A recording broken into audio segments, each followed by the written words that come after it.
You're listening to Get to Know World of Warships, a podcast created by Wows-memes Denarmo. It is the first day of clan battles. If you're listening to this and it's not Wednesday, February 24th, 2021, well, you might already be having your fun, but I'm very excited for clan battles. Hello, Borla. Are you excited for clan battles? I am. I liked that we had a little bit of an extended break. I felt that was good for everybody, but I'm looking forward to it. I think having a little change of pace with no CVs, 2 battleships, tier 9, not knowing yet what the bans and the restrictions are going to be in a week or two kind of adds a little extra wrinkle to it, but I'm actually looking forward to the season starting out. Yeah, you know, someone was asking me, they were like, wait, so there are no ship bans? Does that mean there aren't going to be any ship bans? What does that mean? And I sort of said, I was like, well, look, to me, this whole we reserve the right to change any ship bans we want at any time, it's sort of like we don't know what's going to happen.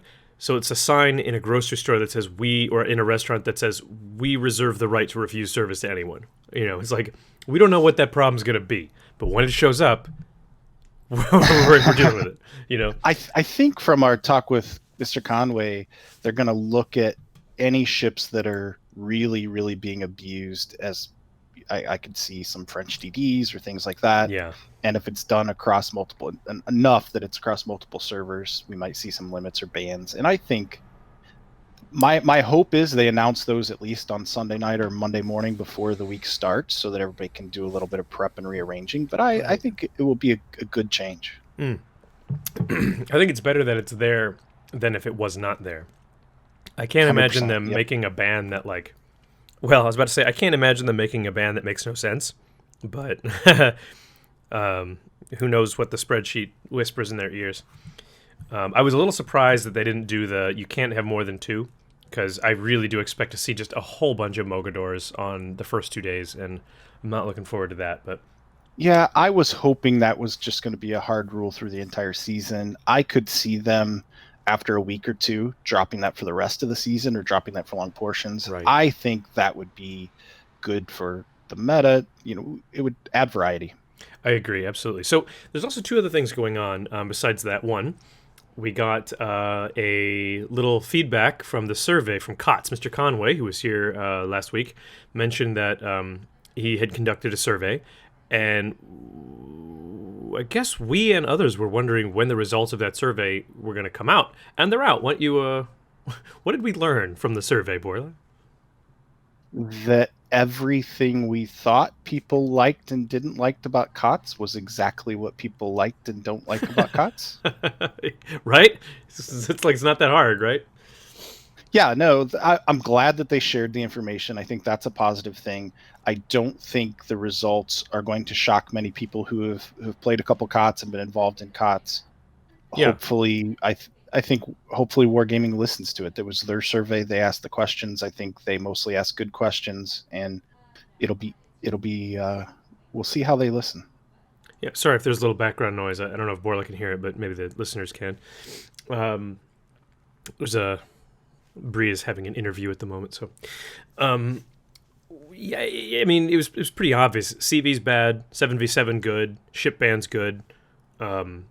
Basically everyone sort of acknowledged, hey, we like things the way they are and we don't want it to change. It's like, okay, well, surprise of the century. Yeah, and another thing that the COTS organizers were doing in the past that I thought was a good thing, I think they did the last 2 COTS, they had brought on a representative from each of the top teams and asked for their feedback and input specifically for the rules for the next COTS.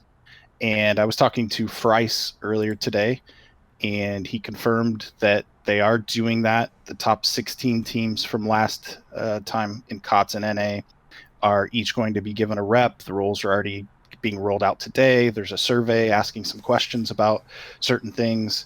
And obviously it's informational, it's taking input. It's, we're not made any hard and fast promises that what we want or don't want is going to happen. But I do think it's positive that Wargaming is keeping that in the process of COTS, taking teams who are experienced, that have performed well, that people probably enjoy watching on stream, and asking their feedback and taking it in into the decision making process. And my understanding is they're supposed to be doing the same thing on EU as well.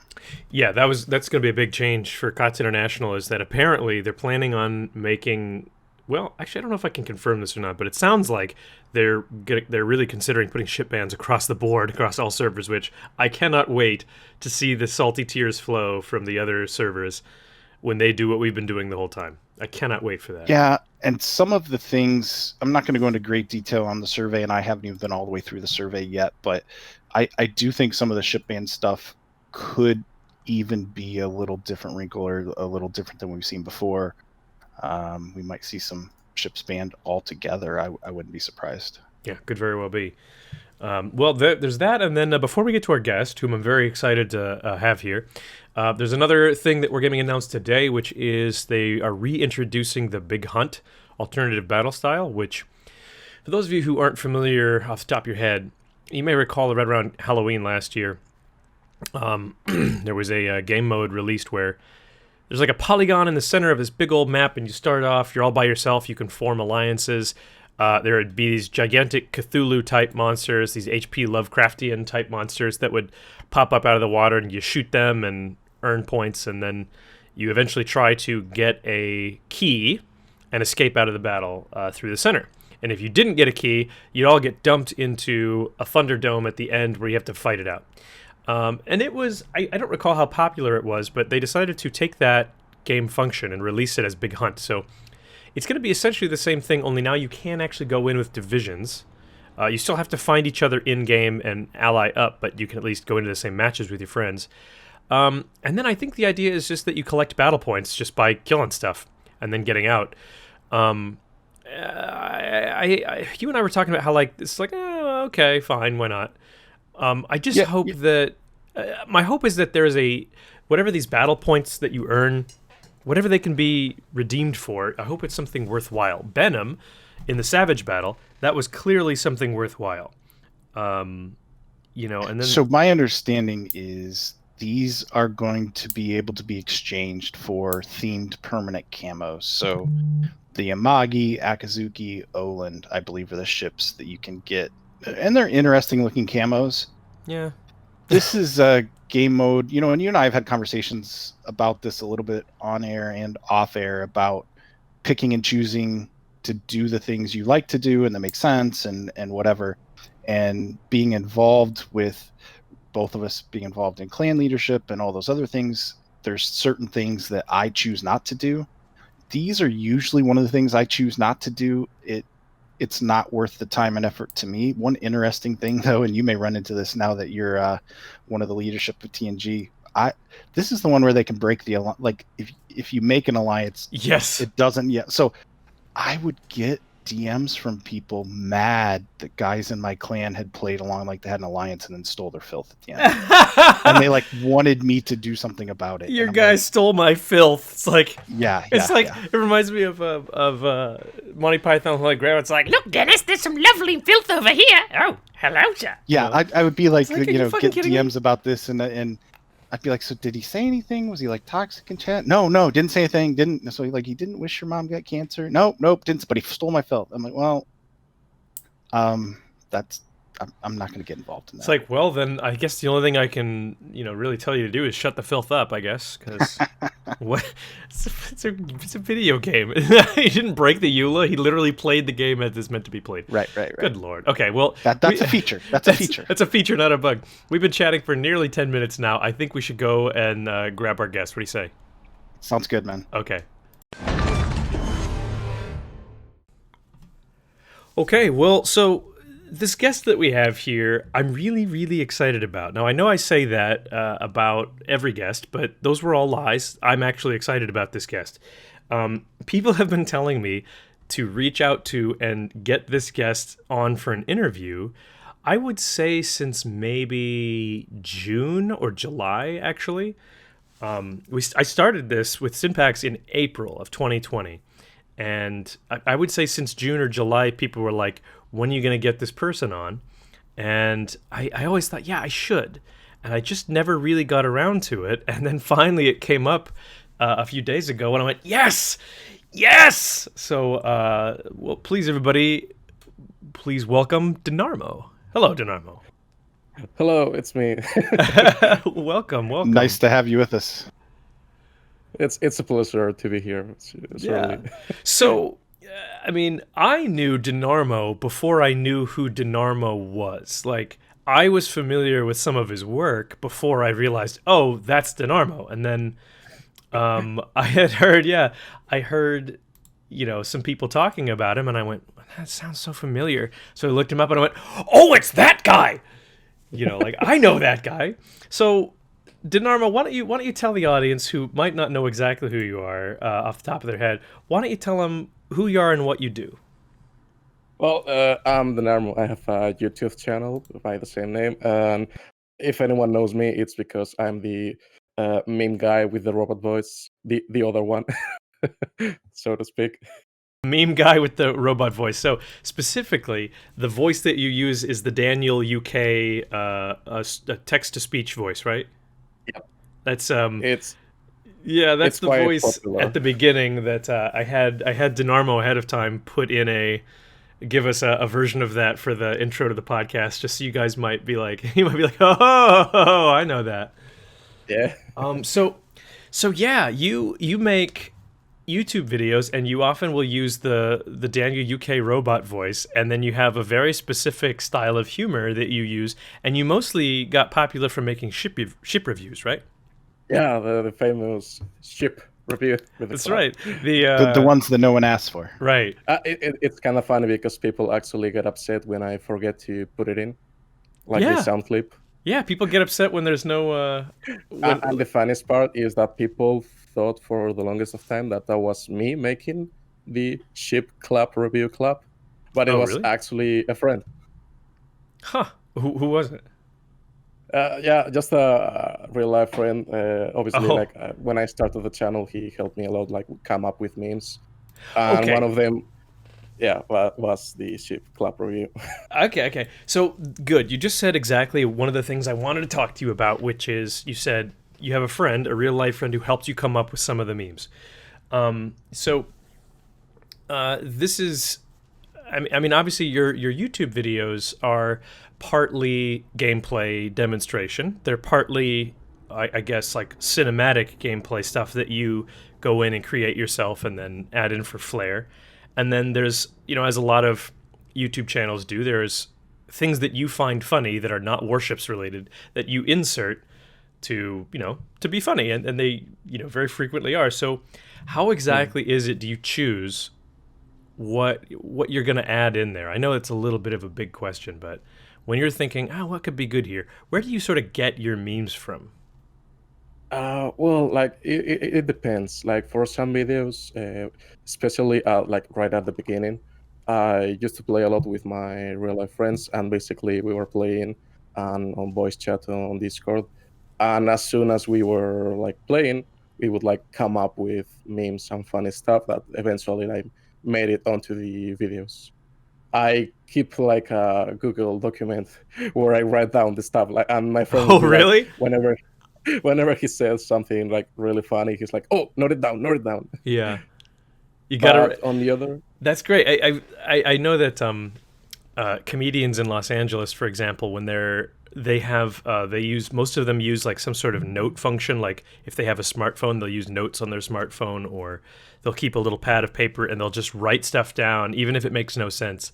When they hear something funny, they go, "I have to remember this for later." oh, for sure. Like when I'm working, it used to happen like a lot at the beginning. I would be working and I would be thinking like, oh, when I get home, I want to play Warships or whatever. And as soon as I'm a software developer, right? Right. So as I'm coding, I'm like, oh, this thing would make it like into the video, and then I write it down for the when I get home. Right. I think half of why Bogsy brought me into his life is to help him get organized with that stuff and stay on track instead of chasing shiny stuff. But so all this started basically off of you trying to entertain your friends, and you guys tossing it all around, and you threw it on YouTube. What do you think started the momentum to get the following that you have? Because I looked, you have almost 20,000 YouTube subscribers. That's a pretty healthy number. Like what got the momentum going for that, you think? Well, that's like the beginning of like the Dinarmo story, I guess. Like for me, the videos kinda started um before I even had the channel. I used to make memes on the World of Warships subreddit. Shoutouts to the place. Aha. Okay. So the There we go. Reddit came up because I was wondering. I thought, where does he get? When you're deciding on like what kind of memes to put into videos, generally you want to go with something that people find funny and is going to sort of make sense, like it's going to be in their world a little bit. So Relatable. yeah, how much of what happens on the, or at least happened in the past, on the World of Warships subreddit, informed your humor?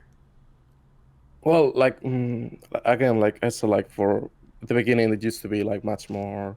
I used to be much more active there.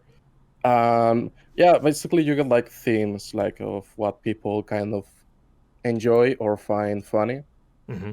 Like obviously one of my memes that got really popular back then was like a picture of um jellyfish, right? Like Hmm. it was a huge amount of jellyfish on the ocean, and the caption was something like they survived a million years without a brain, and I put like instead of jellyfish, it was like Ashasha players, and people found that one really funny. Sure. Survive for a million years without a brain that you can discern.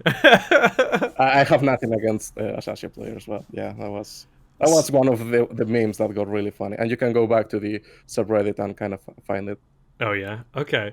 Well, so let's. I'm kind of curious now, since you mentioned that's where you came in, and you start talking about specific ships like Asashio. Your most popular videos are the reviews that no one asked for, and some of them are so. I mean, for the two most viewed videos you have are the Kaga review and the Enterprise review. Why? I mean, the Kaga review has 151,000 views on it. That's Yeah, it's a lot. that's Yeah, pretty damn good, man. Why do you it's kind of think? funny Mhm. that I went thinking about it. Like the Kaga review, it's funny that sometimes like I check my YouTube stats for like the week, Sure. and it tells you like the on the last 48 hours with which videos have gotten the most views. And yeah, on first place might be whatever I've released the latest, but usually sometimes on second or third place, it's still the Kaga review. It's just amazing the amount of views it gets.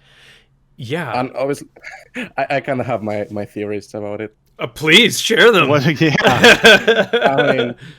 I mean, I've checked my YouTube stats on like what videos do best and which ones don't, and basically there's like a ranking of these themes will make the video perform better. And the first is if the ship is in Azure Lane and it's one of the most popular ones, Oh my it's going god. to get views. Okay. So That's really so interesting. that So it's explains it's like why driven by the Kaga and weebs. Enterprise. It's Yeah, driven by the weebs. don't underestimate the weeps. Yeah, they So love their ships. it's the Redditeers that drive the GME and AMC stocks. It's the Azure Lane Weebateers that drive the Kaga review. Is that what you're saying? Pretty much, yeah. And judging by the comments, it's clear like people are watching because they have the connection towards the ship in Arthur Lane. That's Well, so it's funny. funny. When I do prep for these podcasts, I will sometimes ask the guys in my clan group, "Hey, you know this person? You have any questions?"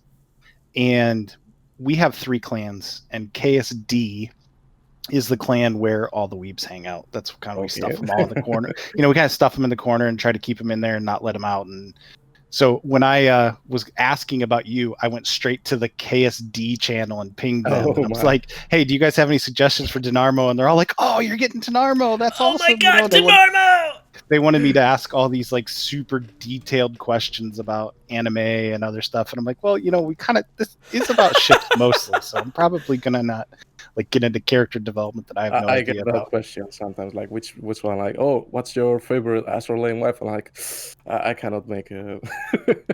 I obviously have one, but I'm not usually sharing it around. Right. But that makes sense that those do drive some of your numbers. I also noticed a lot of the top ones are on CVs. Yeah, there's the fact that not. I mean, there's also carriers are not like the most popular class. Uh, and as a measuring stick, like most CCs would rather like not cover them because they don't enjoy them. It is like an entirely new gameplay style, so most people maybe don't want to play it at all, Right. and that's fine. But for me, I was really bad at RTS CVs, like extremely so. I couldn't handle them. Oh, you and me both, man. So whenever I got into the new CVs, basically when the news came up of Gaishu getting the damage record with the old Hakuryu, Hmm. and just for like I got curious. I'm like, oh, I have to try this, right? So yeah, I free XP my way to Hakuryu. I couldn't really be bothered to play the rest, but yeah, I tried it and it was a lot of fun, and that's how I made I think it was my first career video. That's not Hakuryu 2, that's Hakuryu 1, right? Yeah, the whole career. It's yeah, I Okay. love that video. It's really fun. Well, so, um, do you think? I guess I'm kind of curious about this. Do you think that since obviously Enterprise and Kaga are your two most popular videos, and obviously those are Azure Lane ships, and they have their little silly chibi characters that go along with those are still chibis, right? Yes. Okay, good. Well, you know what?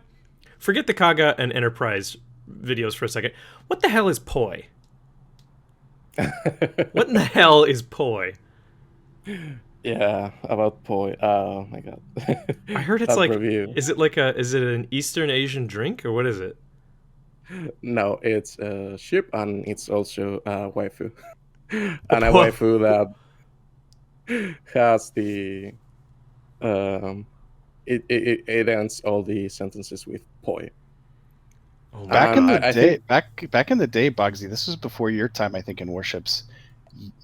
Probably 4+ years ago, when you would start a game, you would immediately have 3 or 4 people saying "poi" in all chat.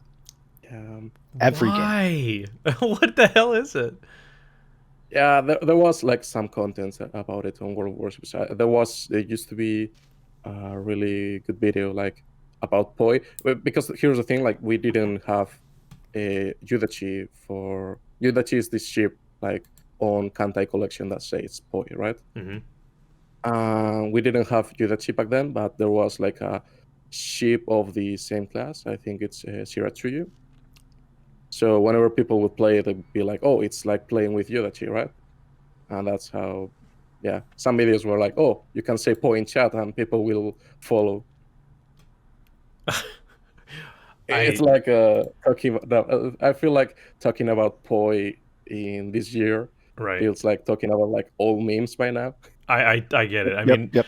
I am a dyed in the cloth millennial. I'm what you call an elder millennial, but I feel like a complete boomer right now because I don't get it. Oh, But there's not much you get. Like it's just the characters ending all the sentences with poi. fair enough. Fair enough. My YouTube, or not my YouTube channel, but my Twitch channel, like almost all of the the sounds and the alerts and whatnot, they're all based off of like late 80s and early 90s wrestling from Hmm. America. And sometimes people are like, what in the hell is that? And I'm like, Oh that's the no. Macho Man Randy Savage, brother. People just Yeah, don't I really, love it. people, yeah, they don't get it. So I this was sort of curious for me because you look at a channel like yours, which obviously has done pretty darn well, and a lot of people know who you are. So, what would you say? Was it a video or a time period, or what exactly was it specifically that sort of got you Started really? Yeah, me what going. really got you a lot of traction and a lot of I momentum? mean, it's right at the start, almost. So I kind of want to explain. Like, yeah, I started my first video was the Musashi review, Okay. and the context for that one was I made some like text reviews because for the longest time I've really liked writing, and it wasn't the Musashi review; it was something else about ships. Hmm. And I showed it to a friend, and he was like, "You know what? You could probably make this into videos." And I didn't give it much thought at first, but then I thought what could I provide for the World of Warships community that would be interesting, right? Hmm. And obviously I love Euro's content, and definitely was like an inspiration for me, as everyone knows by now if they watch my content. But yeah, the thing is, the Musashi review was actually inspired by another channel, and I don't know if you know, it's not Warships related. It's Zero Punctuation. I don't think I know that. If you've seen the PC Master Race like drawing, like the guy with long white hair I and don't the think yellow so. background, Uh-huh. that comes from that channel. So yeah, I guess he Okay. makes reviews with that style of like, he doesn't show any footage of the game at all, and instead does like yellow background and little drawings of the characters or whatever. And that was the thing that I kind of wanted to go for with the first video. I see. And that video, when I released it, got really panned by by people. I Oh, posted on the really? subreddit. Yeah, and I mean, it happened like what everyone expected to happen. I got called like a Euro clone, and people didn't like it. And the funniest part that it goes about like how my channel started is that on the same day that I released that video, Euro made the video where he quit Warships for some time. Perfect timing. Yeah. Yeah, it was like really perfect timing. And yeah, I remember seeing like he posted a comment, and I'm not sure, like I never asked him if he meant it for me, but he said on the pinned comment on that video, like, please don't harass people if they try to make content that is similar to mine. Right. So he always kind of recognized that you took some influence from what he did, and it sounds like he was favorable or supportive of it Yes, thinking and of I stealing kept them. making videos, and none of them. I made some videos. Obviously, one of the ones that got most traction was me buying the Armada pack, like the 67 ship Yeah, pack. Oh, yeah. And then also there was like the 80 Santa Crates video, where because I bought the Armada pack, I had all premiums except the removed ones, so I got those like straight, one after the other. Oof. That video got really popular too. And then during some time, I was really active on the World of Warships subreddit Discord, and Euro was in there, and I decided to like make a video on West Virginia, and it wasn't just no longer trying to imitate Zero Punctuation. It was more kind of like the Euro videos that we are more used to. Yeah, now And Euro, that you mentioned the Armada one, sorry to interrupt. That is the first video I remember of yours. yeah, That's the one that had the whales crying out and all that. exactly. It's Yep, 1 minute yep, long, nope. and I it's remember it because I have a reputation of being a little bit of a whale in our clan, and I used to get all the content. I don't keep up with quite everything anymore, but that got sent my way when you made that. yeah, just 1 minute of the UI completely lagging. Oh God, is that really what? I don't remember Yeah, that part, but it's it what it must have looks like. because it knew how many ships were coming in, so the whole thing is just Yeah, basically basically, choking on itself. and because I already have some of them, it had to like calculate. You Right. have to give him X amount of the balloons, and it was just lagging. And I put like sounds of whales on top. Yeah, So no, that was great. you did mention Euro, essentially making a goodbye video. So Yeah, when I told Borla that you were coming on next, he immediately goes to do his research because he's a good boy, and he sends me a subreddit thread of you quitting World of Warships, I believe, right, from a year ago. Yeah, that's what it was. I made the video. Yeah. Yeah. Now, obviously, you've made videos since then. So, did Yes, quite you a lot of them. quit? And I kind of want to finish like the story of my channel starting, in the sense that West Virginia video got noticed by Euro, and he actually posted the video on his, in the YouTube channel, you have like a community tab. Yeah. You can make like posts, and you can share someone else's videos.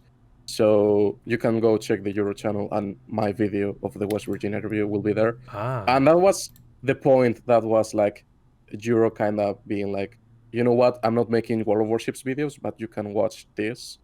And then it became fine for me to like use the robot voice. Obviously, not to everyone. Some people take it like very defensively, Sure. but the more videos that I made, the less people that I saw complaining about that. Huh. That's very interesting. So I guess in that regard, I mean, okay, I guess I'll just ask again then. So what made you wanna? You did quit, for a little while. You made a video saying the world of warships goodbye. No one asked for. Yeah. I did watch it. What made you? What was it exactly that? What was the straw that broke the Dinarmo's back? Well, it was like quite a lot of things. The video was around the time, I think, during the Benham grind, sort of. Mm-hmm. I remember playing that mode and then like quitting. Yeah, it was just a lot of burnout from both the channel and the game itself. And Yeah, I've and had times before where I was like, yeah, I don't feel like playing the game for quite a while, but then I would come like 1 week later or two. But during that time, it felt like really harsh. And the biggest thing that kept me from like that I thought like, yeah, I'm gonna quit. It's more like the fact that I have been applying for community contributor for so long and never quite got it. In fact, I got it this year, like Yeah, 2020. I was gonna say, welcome to the tiny little club, I suppose. Yeah, it's been well, nice. It's and been I nice. think you touched on something that impacts a lot of people with the grindy events. The Benham was one of them. The PR event. We've had others. The amount of burnout that causes because certain people drive themselves to do it, like they can't say no, and then once they've done it, they're so frustrated that they step away for a time or whatever. How do you manage the balance today with having you have a super active Discord, you have your YouTube channel that's successful. I'm assuming you still play some. I don't know if you play competitively on EU. You played for a little bit on NA, right? Competitively briefly.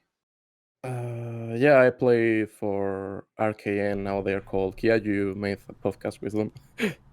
Yeah. So how do you what things how do you balance it? Are there certain things you give higher priority to, certain things you don't pay For me, attention to? I've never been a big into the competitive modes, so that was not like that. Never took time away from me really.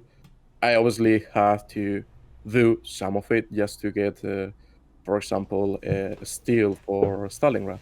I Right. wanted to make the review on that one, so I kind of had to do that. But in But general, that's kind of where you don't yeah, play a ton of I never competitive, so quite you get into your other participated stuff. in Yeah. it. Uh, but no, I do feel like for me there was a time before a community contributor where I would be like way too invested into the game, and sometimes I would drive myself crazy, like, oh, I have to grind this because I want to get the video on time before it becomes like Right. irrelevant to people. That's something that has been always like kind of my problem with my channel and the way I work is that if you make a review about a tech tree ship, it doesn't quite matter when you do it. But for a premium, obviously the time to get the most views and people most interested about your video is exactly when it releases. So Because for that's when some, people are wanting to know if they're going to spend the money yeah, or the exactly. resources or whatever, if it's worth it.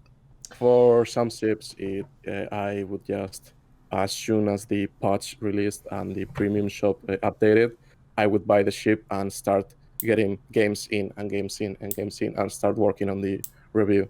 And at some point, that kind of burned me out really bad.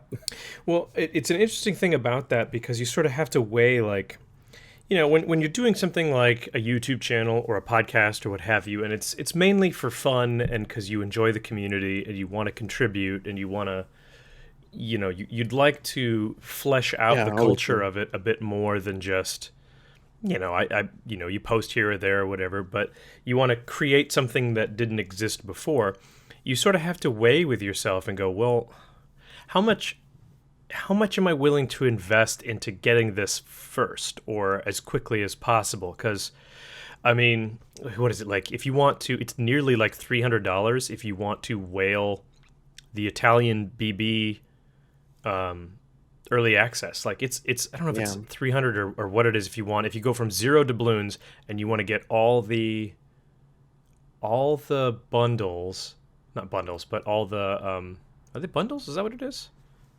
The little for the texture ship, it's like it's really up expensive. to 70,000 doubloons, I think it was. Exactly, which I think is 70,000 doubloons, I think is like $240 American, I think. I mean, and then you have to ask yourself, like, well, it would take a lot of YouTube views or interactions in whatever medium to even come close to making that amount of money back. And that's one of the points. I've always been running my channel at a loss. I never expected to make money from it. Yeah, I don't think people know that. I don't think people know that, like, I remember.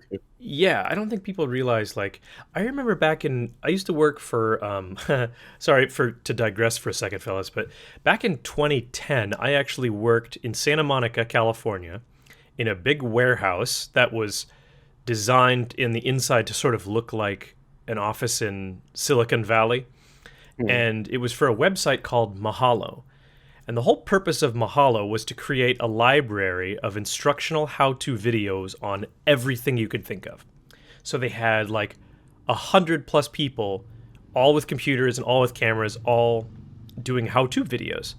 And then eventually they found out, the owners, they wanted to just make all these videos and then sell the entire library. But the video game department, which I was in, which basically taught you how to beat video games, like how to beat Fruit Ninja, how to beat Angry Birds. Like that's back when, that was big. And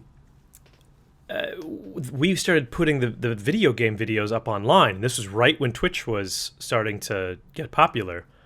And we started making money off it. So they changed their entire business model to become essentially a YouTube video farm, where we would just farm out hundreds and hundreds and hundreds of YouTube videos every week, to the point where we would get extraordinarily angry messages in our inboxes being like, F you guys, you spam, like I get an email every time you upload a video. You upload 400 videos per week. What's wrong with you, And I found out even then, any video that made a million views earned $100. And I remember thinking, holy crap, that is nothing. Like, I don't know whether that was because our channel had been downgraded as a content farm or something like that, but I just remember thinking, wow, how does anybody make a living? That is quite low, yeah. Yeah. But I don't mind disclosing like how much I get from my videos, because I feel like some people do need to know like how much. If you don't mind, yeah. For example, one of the latest videos that like made the most amount was the Franklin Delano Roosevelt review, right? And that's sitting now over like 70,000. But when I got my first paycheck of that month, it was around 90 euros. Okay. For around 50k views. Okay, so that makes sense with my experience. I told you, Bogsy, a long time ago, I had a video. I don't put out content. I just have some things, if I share with friends or whatever. And Dinarmo, I had these 2 rabbits in my backyard, and they kept, one of them was on the ground and the other one would charge at it. And the rabbit that was getting charged at would jump straight up in the air about 2 feet, and it would do a 180 and land. And they went back and forth for like several minutes. And I took this cell phone video and just put it on YouTube and like emailed the link to a couple friends. And I had a Jukin Media company came and said, hey, can we buy that? And we'll split it 50-50 with whatever revenue. And I'm like, yeah, I don't care. And over the course of like 2 years, I made like $2,500 off of it. And it was, I don't know, 70, 80,000 views plus wherever they embedded it because it was put in other places. But it was, you know, it was decent money. But when you spread that over 2 or 3 years, that's not a lot each month. It's kind of what you're talking about. Yeah, exactly. Like I have to consider, like, obviously Franklin was making the most, but it's still taking account that I'm still getting any amount of views on the other videos as well. So it's kind of you just sort of like start growing a catalog of videos, and the more time you spend on it, the more the base amount of money you get each month kind of grows. I mean, But don't go into. I would say, like, if anyone's looking into YouTube or Twitch, don't go in thinking about the money. it's I think that the idea for most people, do you sort of mean like if you want to do it because you want to, not because you think it's a good career?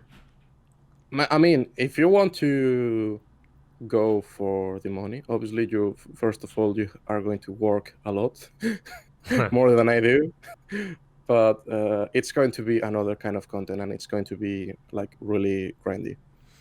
Like YouTube prefers regular content that gets a regular amount of views rather than a video each month that gets good views, really good views, but it's each month, not each day.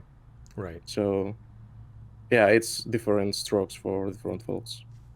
Different strokes for different No, folks. that's interesting. And I appreciate you sharing some of the detail because we've had other people on who do Twitch or do other content creation that we know there's some compensation for. And I think people have a skewed view of how much it really might be. And I think it's cool that you shared that. Yeah, I feel like being open about it is the best way to handle things. I don't mind sharing like how much I'm getting, because I mean, if it was maybe I reached a point where I would like could live entirely out of YouTube, maybe I would like be more secretive about it. But yeah, it just, for me, whatever YouTube money I got, and also I have the Patreon running, I use it for basically covering costs. I pay my Premiere Pro and Photoshop subscription each Oh month, yeah. and that's about it. Well, Yeah, no, I like transparency. You know, we in the intro we talked about COTS, and I was talking to Frice, and I'm like, hey, can I talk about the focus group we're doing with the top teams that are going to help with the rules? And his quote was, more transparency is only a good thing. And I think that's a good, like, as much as can be done where you're not like disclosing personal information that, you know, somebody's going to use against you or whatever, but like I think it's good for people to know and understand those things. I think in some aspects it might encourage people who like the content to contribute or offer something to the person, whether that means, hey, I'm going to purposely go seek out their videos and give them a like or give them a view, or people have patron accounts that you could send them a few bucks. You know, I think it's good for people to understand, hey, this person's putting out some pretty good content, but they're not making a massive amount of money doing it. If we can help subsidize their ability to do it, we might get more content, or they might be able to do it longer. They might be able to sustain it, and that's good for everybody. Yeah, for me, like the entire point of making a Patreon wasn't for me to make any money. It was because before becoming a community contributor, I obviously had to buy the ships with my own money, and that was getting like kind of expensive for me. So I opened it. I was like, look, people, if you want to support the channel, each month, however I get, it will obviously go to like make videos. And yeah, I've been very grateful about people supporting me. Well, I remember, I will lie, I kind of lied a bit. The first Patreon money that I got, I invited my parents for dinner. Nice. And I told them like, oh, this money is coming from the internet. What a wholesome boy. Yeah. It makes a huge difference when folks, I mean, I don't think folks realize that about media companies. I mean, if you just take that very simple, basic math and then you apply that to larger media companies, like even the news, which technically is media, it'll suddenly make you understand a lot why they tend to steer towards sensationalism. because it's like, oh, because they need you to click on it, you know, and Yeah, that has it's been the problem about not YouTube, but like journalism in general. yeah. It has been moving from like quality journalism to just if we manage to get you to click on the article, we have won already. Well, speaking as two, dedicated journalists, Borla and I obviously have moved away from journalistic integrity and towards sensationalism by having somebody like Mr. Conway on. That's a that's a clear, cynical grab for clicks, no question about it. I'd like to ask you to do us a favor now, and this is a game I like to play with everybody who comes on.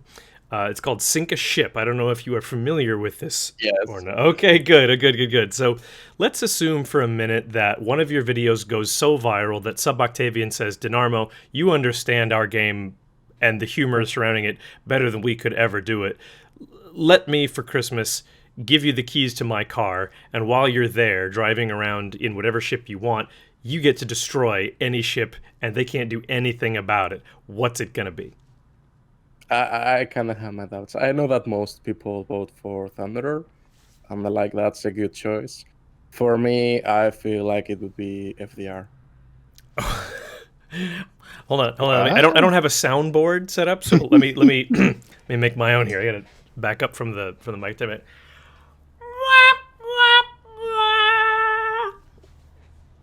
FDR, really? Okay. Why? Yeah, I know that I review it and I talk really well about it, obviously. So it seems like kind of hypocritical of me, but my entire point about FDR getting removed is that yes, the entire video proves that it doesn't take any skill at all to do well in it, and more than that, it just feels like you might be having fun while playing it, but I'm recording, I'm like, whoever's on the other side is not having a good time at all, and that's something really important for me. I've been kind of changing my mind about the game, and for me now, having fun is like what. However, you can make unbalanced ships, but as long as they are fun and they are fun for everyone, Right. I will be fine with it. And FDR is nothing but that. You can just straight up. I have clips of going straight for Thunderer, and you may know that Thunderer has the FAA. And I would like the point, an entire point of playing FDR is you pick up the torpedo planes, you pick a battleship, one that is if he's kind of alone, you go for that one because obviously he doesn't have AA from his teammates. You want to drop the first attack, and you know how FDR has like a waiting time. Mm-hmm. If you get lucky, in quotation marks, you will get a flooding on the ship, and obviously people whenever they see fires, they have like the decency of like, oh, if I only have one fire, I will let it like run out. But with floodings, they really panic and they fix it as soon as they see it. Yeah, comes from and with the FDR, you have to wait longer for it to come back, and you get that yeah. second flood. Yeah. And whenever you get the second flooding, basically you have 50k damage guaranteed, just out of obviously torpedo damage alone, because you're almost always guaranteed to get at least like 6 hits. And where on the spreadsheet does work because of the commander rework with the torpedo reduction, like you can kind of ignore part of it. Oh god. So it's more than that. And the permaflooding. That's right. I forgot about that. I haven't played FDR since the rework because I don't like playing FDR, but and yeah, I feel like that ship is just annoying. Even if it's not a winning ship, because you are not really doing much for your team, so to speak. It's just very annoying greedy for ship. whoever. Yeah, you're talking about the proximity fuse that takes off the 10% of the damage reduction. Yeah. Yeah. Well, I'm not surprised that you want to sink the FDR. I'm hurt a little bit just because, I love it personally when somebody comes on and they're like, well, I'd really like to sink the Hatsuharu, and you're like, why? That, right? Yeah, there's always a good story. It's like, well, Hatsuharu killed my brother or something like that, and you're like, oh, sorry for your loss? ? But but it's not a surprise. You said there were a few things that you wanted to plug while you were here. By all means, please tell us whatever you'd like to let the audience know about. Obviously, I want to share plug the YouTube channels that I'm friends with, and I love their content. It's going to be Wows-memes Energy, really nice guy, and he has helped me a lot to get better at my own editing. And he was actually one of the reasons that I started my first YouTube video. He made a video on the Worcester called Diet Moins. Oh. And I saw his editing. I was like, you know what? I want to do fun stuff like that. If he can do it, I can do it too. And that's how I got started. Right. And it wasn't until 1 year ago that I commented in one of his videos. And he was like, oh, it's Dinarmo. And then he joined my Discord. And we've been great friends ever since. That's great to hear. And I will also plug Breed Machine and Jake from Great Farm. You might know him. Jake from Great Farm. Yes, we're familiar. And at last, I would like to send a message for my Discord. It's going to sound like something completely random, but they will understand it. And the word is pee pee poo poo. Zoomers. I don't understand you guys at all. Yeah. Well, we will include links to all of those things. Anything you'd like to share, there will be a link down below. So I encourage you to go check out those things that Dinarmo thinks is worth checking out. Please also check out his YouTube channel. Of course, there will be a link down below as well as one to his Discord. Borla, unless you got anything else, I'd love to say thank you to our guest. Yeah, no, thanks for being on, Dinarmo. Really appreciated the chat. Really thought it was interesting, some of the stuff that you shared about your YouTube channel, and we wish you the best. I mean, for me, it was really fun. I don't get to share this kind of inside baseball stuff about the channel, and I think it's always interesting for people. Yeah, I think a lot of people will be interested in that. I really think the amount of people in Warships that consume content like yours and enjoy content like yours don't have a lot of knowledge about what goes on behind the scenes or what the revenue may be or how even different videos are tracked. Like you mentioned, the ones that get consistent hits being tracked differently than the ones that have a hard peak in 1 month and then fall off, stuff like that. I think there will be people interested in that. Yeah, I could be talking hours about it. Yeah, for sure. We brought a few. Was it a few months ago? I feel like we talked to Flambass. Obviously Flambass does YouTube, but he's mainly a Twitch streamer, I would say. And he had so much to say as well that I sort of thought, I think we got something here where you take these folks who are constantly performing, like you, Dinarmo, you're performing through your YouTube videos, but probably don't really ever get to say too much to your audience about who you are and what you find funny on your own outside of your videos, and or things that people might not know. Like, I bet a lot of people don't know how. I remember somebody was like, "Oh, well, you must be rich, right, Bogsy?" And I was like, "What on earth would make you think that?" And they're like, "Well, because you're fun on Twitch." And I was like, "Yeah, but I'd like, are you kidding me? If only you could need that, right?" Like, if only. Yeah, it's like it's suddenly as if you're somewhat recognizable, you must be like a wealthy celebrity. It's like, no, not even close. So he's just dashingly handsome. Just a 36-year-old child. That's all. Just a child. Well, thank you, brother. We appreciate you being here. We wish you the absolute best of luck with your channel, with anything else in your life that is fulfilling to you right now. So thank you. Thank you very much for coming. Yeah, I mean, it was a pleasure. If you ever want me to have me again on other CCs, it would be a fun time. I think it would be really fun to get roundtable a couple of the YouTubers and whatnot together to just listen to you guys try to talk about what you find funny on the net. I want almost not even Warships related, just hear what you guys think is funny out there and what you think each other should check out. People. For sure. I just think that would be really fun. So yeah, we might try that.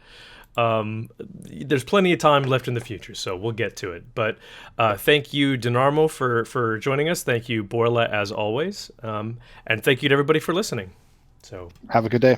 yeah, Have a good day. we'll see you guys next time on Get to Know World of Warships.